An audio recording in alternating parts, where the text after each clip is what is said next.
r/Nosleep. Posted by u/Go Navy 27.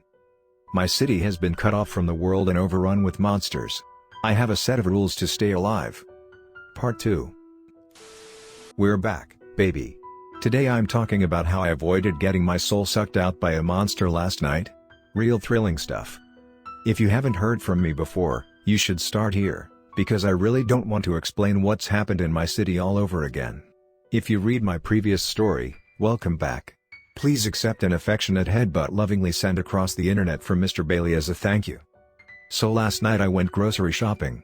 What that means these days is break into a grocery store, a restaurant, or the kitchen of an abandoned house late at night, fill up my duffel with any unexpired food they have, and book it out of there before anything discovers me. Not to brag, but I've gotten pretty good at it.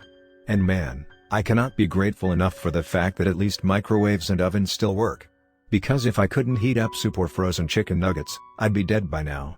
Grocery trips are still vastly limited by what hasn't expired in 9 months, but you'd be surprised what can stay in okay condition as long as refrigeration still works. Another blessing. Here's the thing, though, grocery shopping can be real dangerous, and I don't just mean the keeping an eye out for monsters all the time part. Like, yeah, that's an issue, but it's an issue everywhere. What makes grocery shopping particularly dangerous is the way Ashley's hunt. Not all monsters just run at you screaming and ready to use brute strength to tear you apart, after all. Not every monster is like the Caleb I described before. Some are a lot smarter than we'd like to think, and their tactics have a lot more finesse. That's both good and bad. Good, because it means they obey certain rules and follow specific patterns, so if you know what not to do, they won't hurt you. Bad, because it was real hard early on to realize what those patterns were. Lots of people died falling victim to their traps, I'm sure. As for me, I figured out their strategy, but that doesn't mean they stopped trying. Take last night. I was in a supermarket, shoving cans of ravioli into my duffel, Mr. B winding around my feet. Suddenly he stopped and hissed, staring at something behind me. Instantly tensing up, I kept one hand on the duffel and reached my other to the knife at my hip before spinning around. What did I find, you ask? Well, the table that had been sitting behind me empty this whole time now wasn't. Empty, I mean. It was like one of those display tables that sits near the checkout showing an item on a particular sale, or maybe one of those tables that sits in the bakery section and bears all kinds of cookies and pies. Only it had been completely bare and dusty when I walked in, and now it wasn't. Now it was laid out neatly with plates and bowls of food. I saw mashed potatoes, steak, fried chicken, brownies. My mouth watered as my gaze fell on the most tempting of all, a plate of what appeared to be lasagna, or more specifically, my mom's lasagna. Trust me, I could just tell. I couldn't help it, the food drew me in. Honestly, I think it's enchanted somehow. Even though I knew better, I took several steps towards the table, practically drooling. Mr. Bailey meowed loudly at my feet, but I barely heard him. I stopped next to the table and began to reach out for the plate of lasagna. It had been so long since I'd had anything cooked by my mom. How could I waste it? Luckily two things happened at the same time. My other hand slipped and I dropped the knife, slicing my finger in the process, and Mr. Bailey yelled and clawed at my ankles, cutting them up pretty impressively. The pain from both these things snapped me out of it. I cursed and instantly stepped back, picking up the knife as I did. Almost had me there. Nice try, motherfucker, I said, chuckling, into the darkness. I swear I heard a growl from the shadows near the deli. That meant it was time to get going. If an Ashley was here, the rest of the hated high school gang couldn't be far behind. My duffel was mostly full, anyway. Come on, Mr. B, I said, and he immediately jumped up onto his usual perch on my shoulder. Only that wasn't the end of it. Ashleys have had to evolve, you see. As people got scarcer and learned to be wary of magical tables of food, they had to figure out new ways to ensnare us. And that's why I encountered an old woman as I exited the store. She was hunched over, with a hood over her face, a telltale sign that this wasn't a human, because what human being with a functioning brain do you know would try to look less suspicious by completely obscuring her face with a hood? You look hungry, she whispered, with a voice like nails on a chalkboard. She extended a wrinkly hand, in it was an apple. Which, I have to be honest, was not tempting because of whatever magic was involved, but because I hadn't seen fresh fruit in months. Here. For you. This time I was ready, though. I actually laughed out loud. Really? The Snow White act? Down to the apple and witch disguise and all? You're better than this. "I don't know what you're talking about," growled the Ashley. "Trust me, it's a good reference," I said. Then I pushed back the hood. She slithered back with a screech. It was nothing I wasn't expecting, the usual purple eyes, nearly transparent skin, no hair or eyebrows, just inked on red swirls instead. Was it supposed to fool anyone? Was it supposed to look like hair? Or did they just have weird taste in tattoos? Can't say. I held my knife up to its throat. Despite calling them Ashleys, I have no idea what gender it was, because as far as I can tell, they don't have distinct genders. They all look exactly the same, at least the ones I've encountered. I know you can't do anything to me unless I accept that apple, so nice try again. 0 for 2. Hell of a record. I'm not going to accept it, so you best get out of here before I sick my cat on you. Mr. Bailey meowed happily as if to reinforce my point. God, that cat's a genius. The Ashley growled at me and a second later had vanished. I went merrily on my way, made it home, and heated up ravioli from a can for dinner. But the whole thing got me thinking about rule number 6, which is what saved my life. And that got me thinking about the reason behind rule number 6, and why I even know how to stay safe from Ashleys in the first place. So let me take you back to an instance of horror, one that happened about a month after this all started, when I saw firsthand what happens if you fall for an Ashley's trap. Rule number 6, don't eat food that you didn't prepare, or steal, yourself. Especially if nicely plated on a table. Addition, or if offered by someone wearing a dark hood like a creep. The addition became necessary when I realized that the Ashleys were expanding their tactics to include personal offerings. This didn't happen until their tables started working less.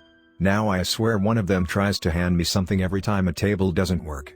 Although that's getting less effective, too, so I can't wait to see what they try next. Stay tuned. About a month after everything started, I broke into a house to steal food, which is not as illegal as it sounds, since the house and food were both long since unused.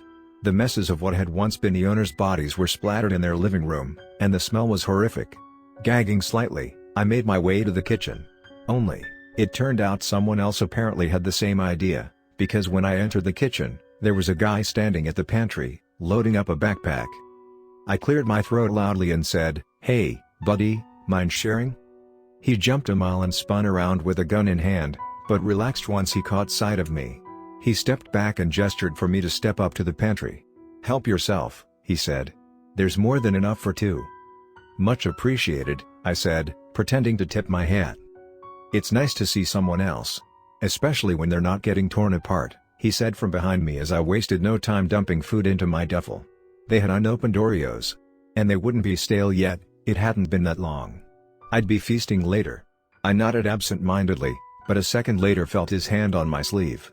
Okay, touching was still a no. We weren't friends on a level that warranted physical contact just because he let me steal from the same pantry. I looked up to tell him just that, but he was staring behind us, starry-eyed. "Look," he whispered. So I turned and followed his gaze. My mouth dropped open too when I saw what he had. The kitchen table had suddenly, inexplicably, filled with plates of beautiful, fresh food. Meats and pastas and side dishes, fruits and desserts. It was the kind of spread you'd see during a holiday at your grandma's house. I felt drawn to it, and I really wanted to eat it. I did, but Mr. Bailey growling and digging his claws into my shoulder made me think better of it. I think the pain kept my brain sharp, looking back. Pain seems to be the best way to snap out of the trance the food causes.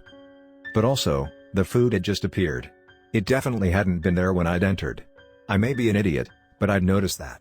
And food just showing up when our backs was turned didn't seem like a good sign.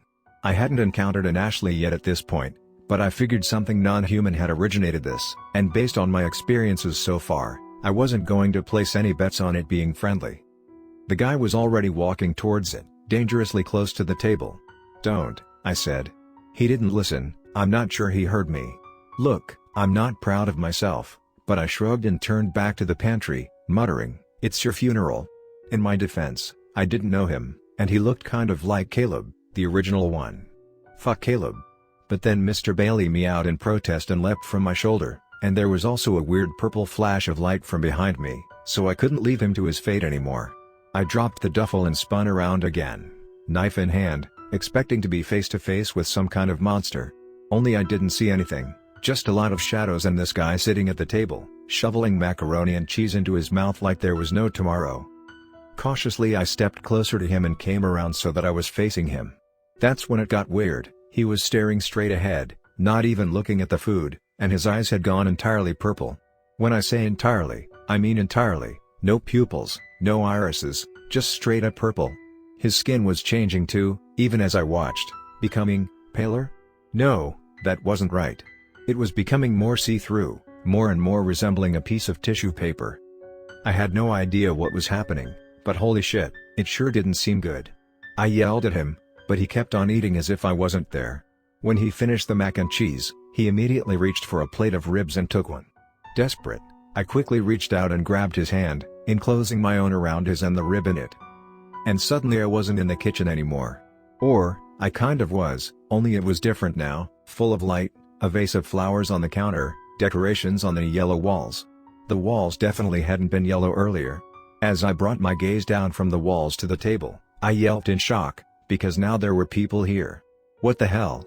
This guy whose hand I was still holding sat beside me. Across the table were two young girls, both with blonde braids, and to our left was a woman who resembled them so much she had to be their mother. All of them were smiling, laughing, and sharing the food spread out before us, which, oddly enough, was the only thing that hadn't changed. In this alternate version of the kitchen, the man finally seemed to realize I was there. He turned to look up at me, tears sparkling in his god-awful purple eyes and running down his cheeks. "My family," he said. "My wife and daughters. They've come back to me." I really had no idea if this was a shared hallucination or something, but before I could think of a response, I froze dead in my tracks, my heart nearly stopping. Because behind the man, coming towards him, coming towards us, since I was still grasping his hand like we were lovers in the nighttime, I'd seen a monster. It had the same purple eyes and translucent skin that the man now sported, and its head and arms were covered in what appeared to be swirling red tattoos. It smiled at me as it came closer, and flitted out its tongue, which was forked. Hell no. I'd been successfully avoiding monsters for a month. I wasn't dying at the hands of this tattooed fucker with my hand glued to a stranger. "Come on," I said, looking back down at the man. "It's fake. Whatever monster this is, it's using the food to make a hallucination. It must be the food. Put it down, for God's sake." He shook his head, completely unconcerned with what I'd just told him, and turned back to his family. The imaginary version of his wife smiled at him and reached over, touching the hand that I hadn't already claimed. "This must be heaven," he whispered. "I can stay here forever." "Well, you can stay here until you die, but I sure as hell won't," I said. I tried. "See you, pal." I had been hoping to make a dramatic exit after that, but my hand was stuck. I pulled and made no progress as the monster closed the distance. It was like the rib was gluing us together. The monster had put its transparent hand on the man's shoulder and was bending towards his face, smiling at me, when I finally yanked hard enough to free myself and went tumbling backwards. The false kitchen dissolved around me as soon as I lost physical contact with the rib. I was plunged back into the shadowy reality, Mr. Bailey rubbing on my legs and purring like he'd expected to never have me back. I didn't know what to expect now that I was back in the real version of the world and not the man's fantasy, but the monster was still here. I was already deciding to call it Ashley, since its red swirls bore a vague resemblance to a girl with red hair named Ashley who, you guessed it, I hated in high school. It was also, I think, sucking out the man's soul. I could only watch as it jerked his head back, brought its mouth about 6 inches from his, and stuck its forked tongue down his throat. He thrashed and moaned, but the look of bliss and ignorance never left his face, and he never let go of the rib. Only seconds later, the tongue re-emerged, with a scoop of a blindingly white substance on its tip. The monster swallowed it, smiled, and went back for more. Each time, the man thrashed and shrieked in pain but made no move to protest. I was too shocked to do anything, and it was all over within a minute or so anyway. The man got more and more shriveled with each bite of soul the monster took, and before I knew it, he fell down to the table, a shriveled husk of skin. He looked more like a deflated balloon than a human corpse. And here's the worst part, his face was still blissful, and his hand still gripped that fucking rib. I expected the Ashley to come for me next, but it didn't. It looked at me with those terrible purple eyes and said, "That wasn't your food. Next time, perhaps." And then it was gone, fading back into the shadows like it was never there, leaving me sitting on the kitchen floor, heart pounding, next to a shell of a man and a table that was empty once more. Rule number 6, don't eat food that you didn't prepare, or steal, yourself. Especially if nicely plated on a table. Addition, or if offered by someone wearing a dark hood like a creep. Not unless you want to sit happily in a fantasy world of your own making while an Ashley devours your soul. You won't even know what's happening, and no one can save you. After all, it's your food, and it's your dream. They're only using it against you.